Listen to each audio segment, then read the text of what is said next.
Here we go again. Oh, no, not again. You've seen it before, haven't you? Dom, how long have we been doing this? Once more unto the bridge, dear friends. Till again and again and again until we're both dead.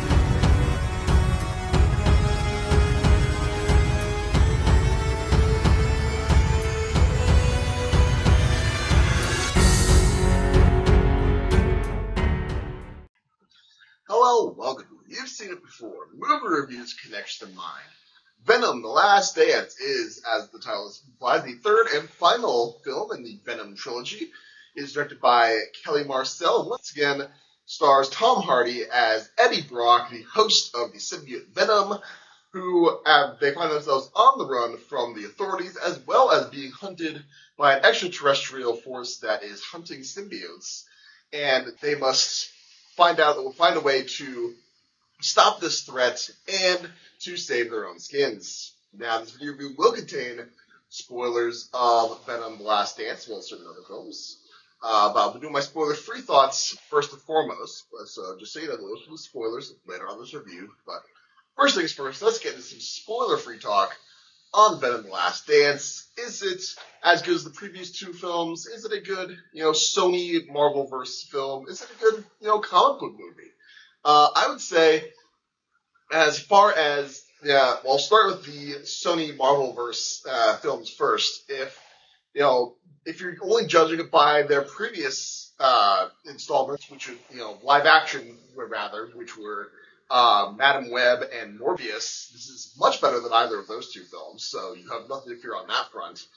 But as far as, where this fits as far as the other two Venom films, the first Venom and Venom Let There Be Carnage, for my money, I would say it all depends on what you're looking for. Now, if you saw the first Venom and you saw it as, less, a throwback 90s comic book movie for sure, but also more of a buddy comedy kind of romp that just happens to be a Marvel Comics movie, then I think you're going to be somewhat disappointed with this because they do dial down the buddy comedy-ness of this, of the relationship between Eddie and Venom a bit, especially for the first movie, even for the second movie, where they kind of turned the buddy comediness up, to 11, so to speak, in Let There Be Carnage. They do temper it down, and so the ratio between buddy comediness and Marvel superhero-ness is, I'd say, more 50-50. At this point, rather than, maybe 70-30 or 75-25 as it was with Let There Be Carnage, at least in my opinion. But if you were looking for more, comic book action, big CGI fights with, symbiotes punching things and, the military shooting big guns, there's definitely some of that, but it doesn't look great. Most of the action takes place either in shake cam or probably the biggest action scenes. There's probably only 4 or 5 big main action sequences, and the two biggest ones happen at night. So and it's hard to see things. There's a lot of things exploding, so there's fire everywhere, and the action is cut to pieces, I think. So that doesn't help matters. And while, yes, there are some more Marvel-ness going on, and I believe this is revealed in the trailers, there are other symbiotes in this, so you guys see more of that going on here. So, so that's an interesting thing with this going forward. But really, the comic bookness of these movies has always been lackluster, in my opinion. So where I think these movies are made or broken is in the relationship between Eddie and Venom. And I really enjoyed them in the first movie. In the second movie, I enjoyed it enough, but, there was a whole lot of other stuff going on in that movie. But this one, I think the best moments of this movie are when Eddie and Venom are picked up by a road tripping family of hippies, and they're on their way to Vegas, and you just have them, human interaction with these folks, and they don't, and he's trying to hide that he's got venom inside of him, and he's and he's trying to disguise the fact that he sometimes hears voices and acts a little weird, but this family's also really weird, but. There's also some great heart-to-heart moments in those scenes. I think that's some of the best stuff in this movie, especially from a relationship dynamic. But really, that's kind of short-lived because it feels like this movie was cut down quite a bit because there are certain scenes that I feel like are missing from this, where certain things happen or certain characters seem to find out things that they can't. We the audience know what's going on, but there doesn't seem to be a reason why these characters would know these things at this time, unless there was a scene where something was explained and it was trimmed down because someone in the studio thought, no, things are going too slow here. There's too much explaining. Let's just get going. Let's just get going. We got to get this thing over with. And I think that's a real shame. And I think that's really to this movie's detriment.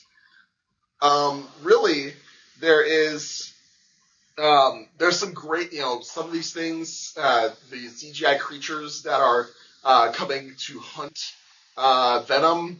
There's an interesting design there. There's some interesting the way these things go about killing various soldiers and stuff is gruesome in a somewhat unique way, and I was surprised at that, but. Really, there's not a whole ton that I can point to say, yes, this is what I'm going to go see Venom The Last Dance for. This right here. This is what makes it all worthwhile. And to me, that is to this movie's detriment. And it doesn't, this makes it not a bad movie by any means, but it does make it a somewhat forgettable movie. And if this was a trilogy trying to go out on a high note, then I think it didn't really hit the mark, and so hit the mark does hit the mark that it impacts the final scene, one of the final scenes of the movie, which I'll get to in the spoiler talk here in a second. But for right now, if I was going to give Venom: The Last Dance a letter grade, I would say this is a C+. Again, it's not the worst movie by any means. It's definitely better than some other Sony Marvel films that have come out recently, but it's not particularly great. I wish I had more more positive things to say about this, but it is. I imagine it's going to be ultimately a very forgettable movie. So those are my main spoiler-free talk on Venom: The Last Dance. Now let's get into spoiler talk about certain plot elements and character arcs that may seem familiar to you, and where you may have seen them before. I only really had one thing that I want to touch on in this segment, and like I said, it's about the final scene of the movie where Venom has sacrificed himself to destroy the Xenobites or whatever the creatures were called in the acid bath, and Eddie has made his way to New York where they were going to go. They wanted to see the Statue of Liberty and all that, and we got this montage set to some melancholy music, and we get cuts back to the various the scenes in the previous Venom films, them interact with one another and the weird moments on them.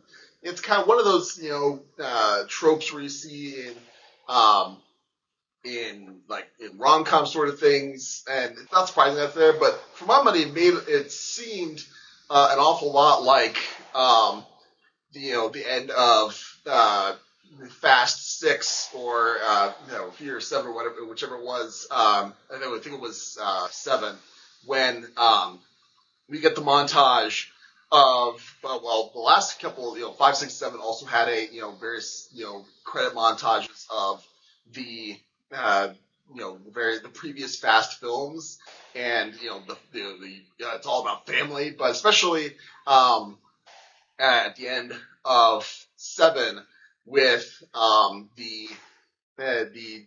with Paul Walker as Brian O'Connery's he's on the beach. They have the pulling off, diverging directions, and they have that sort of montage as well. But I feel like this movie, Venom Last was trying to do something like that, and this just did not feel earned. For one thing, you've only got 3 movies under your belt, and none of them were really critical darlings with huge fan bases among them, regardless. Not to say that the Fast franchise was ever really critical darlings anyway, but they did have big fan bases. But, you were lamenting, Eddie is lamenting the death of Venom here in such a way, the same way as, the movie, Fast 7 was lamenting the loss of Brian O'Connor. But that had the difference being that, we were lamenting the loss of Paul Walker, the actual actor who had died. And here, it's just, CGI goo that's, spoilers for the post-credit scene. We know he's going to come back in some form or another.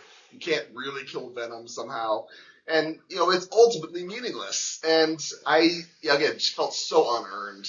And it's stuff like that that really knocks this movie down in my estimation. So, really, that's all I wanted to talk about with this segment. I don't have a whole much else to say on this. Like I said, this was kind of a forgettable movie in a lot of ways. But what did you think of Venom: The Last Dance? Did you like it? Did you not like it? What about my analysis? Do you agree, disagree? Did I miss something? Let me know in the comments down below. Thank you so much for watching. I appreciate whatever audience I can get. I'm sure look for my next movie review, which I believe if the schedule holds, my next movie is going to be for Gladiator 2, which comes out November 22nd, as well as my next TV review, which I'll be doing a full season review of Agatha All Along. I'm waiting for all of those episodes to drop. I believe the last 2 are coming out this week or the next week or so. And if you like this video or any other video on my channel, please give me a like, share, and especially subscribe. I would very much appreciate it.